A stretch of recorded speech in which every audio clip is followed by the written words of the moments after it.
This is Violet. She is 2 years old and lives with her dad, her mom, and her new baby brother, Jack. Violet loves being a big sister. It's like she has her own real-life doll to play with. Now that Violet is in kindergarten, she's starting to notice that Jack acts different than the other boys his age, but she doesn't really understand why. All she knows is that he doesn't like to look people in the eyes, and he prefers to play alone. Violet wonders, is he sick? Will I get it too? Did I do this to him? Violet tries talking to her mom, but she seems to think that the questions are a nuisance. This makes Violet feel really neglected.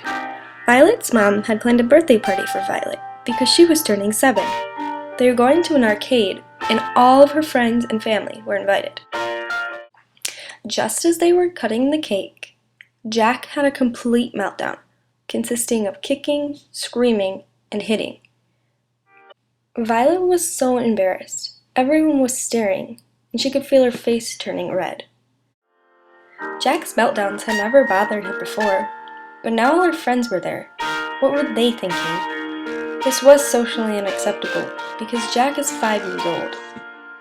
She wanted to say social situations are hard for him. He has autism. But she knew it wouldn't make a difference because she didn't even understand it. Instead, Violet ran into the bathroom and locked herself in a stall. She was so angry at Jack. Why couldn't he just be normal?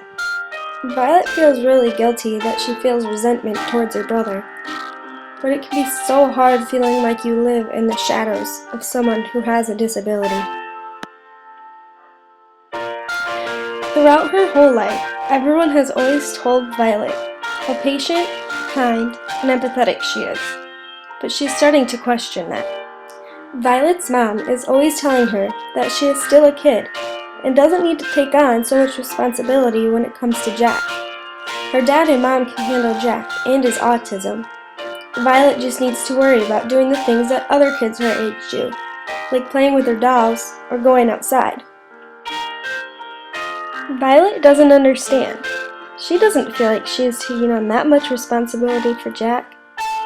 But is she annoying her mom by trying to take care of him? Violet doesn't understand the fact that her mom is looking out for her well-being.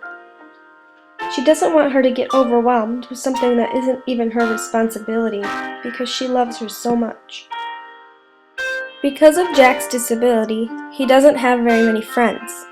One day, Violet sees Jack being bullied by a boy in her middle school. He is making fun of him and calling him obnoxious and dumb. Violet couldn't believe this. She was so angry. She said to the boy that Jack isn't stupid. He has autism, and kids with autism tend to be incredibly smart. He isn't obnoxious either. He just has a different way of dealing with his feelings. Violet wishes that she could take on the disability for her brother. It hurts her to see him so teased. He doesn't have any friends, and he can't stick up for himself. Violet has learned a lot. She has realized that her brother doesn't care that he is different. He just lives his life to the fullest each and every day. One day, Violet hopes to educate people about the different types of disabilities out there, so that others don't have to go through the same struggles that she has gone through.